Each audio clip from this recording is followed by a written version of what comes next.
So that does not mean that you have to exaggerate something or you have to be pretending something that you yourself have not experienced in the first place. You need not to be fake. You need not to be lying about things.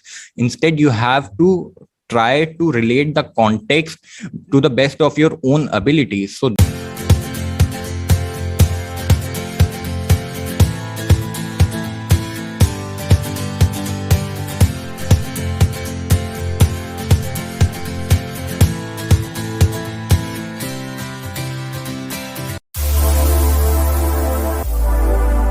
all right, guys, welcome to the another episode of the Nerdish Mic. I know it's been a very long time since we have uploaded any content on YouTube or Instagram specifically. So all this while I've been researching a lot. I've been finding ways to create content.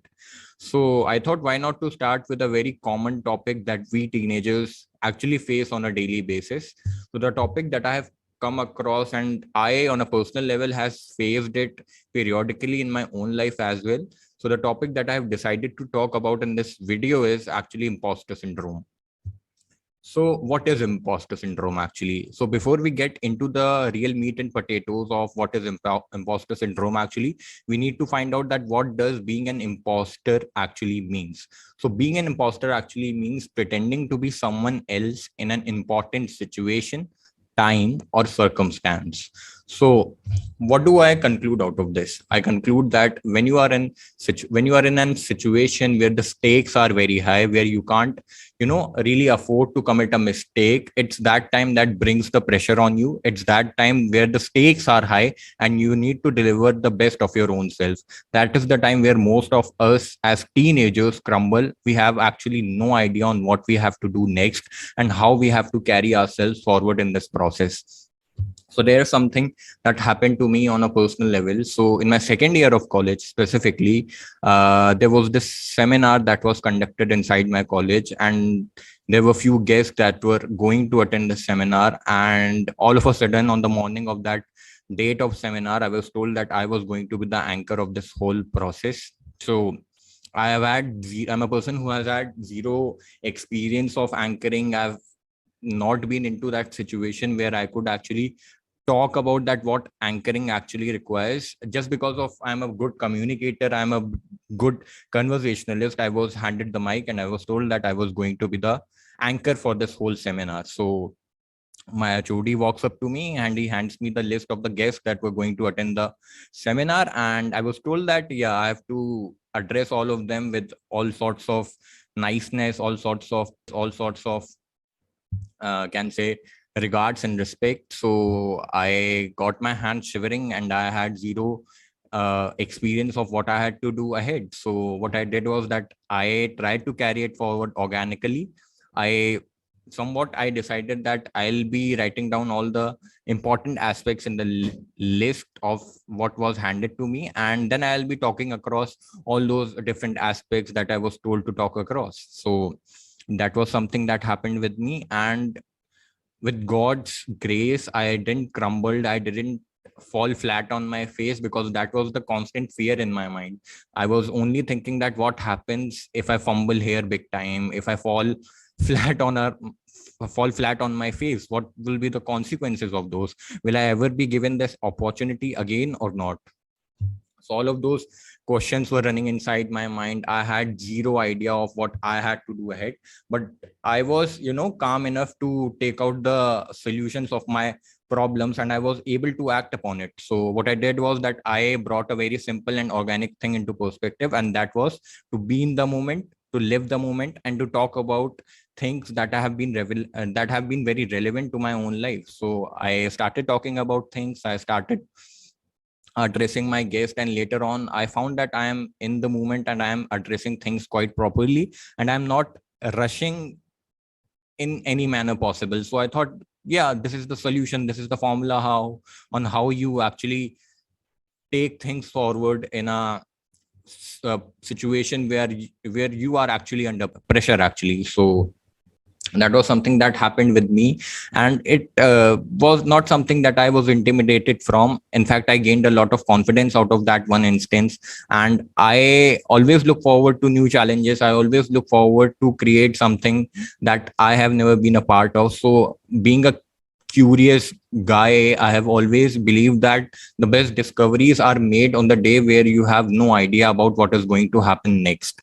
So this is something that has particularly stayed with me, and I have only tried to practice things from a first place person's perspective, and I've only tried to test things that have been applied and executed into my own life. So there's something that happened with me. So there's a very simple thing that Jordan Peterson talks about. He says that when you are in an important situation, when you are in an important time, and when you are looking at people, and when you have no idea what you have to do ahead, don't try to fake the scenario. Don't try to behave as if you are not someone who is actually known for doing it. Don't try to behave as if you are a total newcomer to that place. Behave as if you have already been in that situation. Behave as if you are not very new to that situation in general. So that does not mean that you have to exaggerate something, or you have to be pretending something that you yourself have not experienced in the first place. You need not to be fake. You need not to be lying about things. Instead, you have to try to relate the context to the best of your own abilities. So that was something that I actually found out Jordan Peterson saying, and that was something that really impacted me on a deeper level. So there was something that I made a note of in my diary, and I always wanted to share it with you guys. So what you can do is you can try this out, you can practice it on a physical level, and then you can actually get monumental results out of it. So this is, being an imposter comes with a lot of biological consequences. So the things that are very much context dependent for me might not be similar for the other person, and might not be similar for the third person. So you have to find your own context, and you have to find that what are the areas where you function properly, and what are those areas where you find yourself under pressure. So this is a whole process of finding your abilities and then working upon it. Next thing that I found very interesting, and that was, so Friedrich Nietzsche says this very significant thing. He says that every great man is an actor of his own ideal, which means that any person who is thinking about a situation, every person who's trying to enact in a particular way in a situation, has already presumed few things in his own mind, which means that when you are thinking about a particular situation, time, or circumstance, you in your mind have already experienced it. And that is the point from where you take instances, from where you take acquaintance, and you apply it into your own life. So this is a very powerful saying by Friedrich, and he himself has made it a lot simplified and a lot easier for the people who are into that situation where they are experiencing and being an imposter.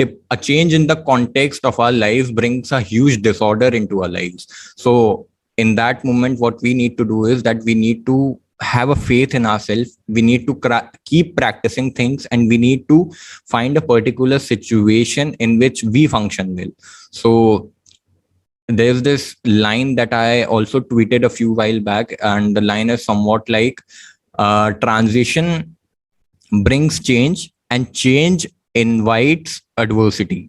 So the adverse situation, the adverse times are the best for a man to test out his own skills, his own set of learnings that he himself has applied in his own life. So while in the moment, while in that situation where you think that you are absolutely functioning like an imposter, you need to function in a way where you find yourself being organic and being true to yourself, because that is the point from where you need to find that what are the things that suits you, what are the situation that actually suits you, and what are those times in which you function in the most relevant way of yours. So I think this is my whole set of experience that I've had when I, actually thought about being an imposter, when I actually sensed that I'm being an imposter, and when I actually decided to act upon it, work upon it, and try to kill this biological syndrome of mine. So till now, even in those situations where I feel pressure, I only try to keep my headspace as simpler, as calmer as I could, because when I think too many things at a time, when I try to cluster my mind with too many thoughts, that's the area, that's the point where I start making mistakes. That's the area where I start thinking that, yeah, this is the point where I might. So the only advice that I would like to give you through my own experience is that practice things on a continuous level. And later on, when you find the roadmap on how to deal with a particular situation or particular circumstance, map it down, write it in your diary. And the next time while you are in the similar situation, apply that learning, because applying your learning is very important. And testing out yourself in the real world is significantly very important. So this is my whole set of experience that I experienced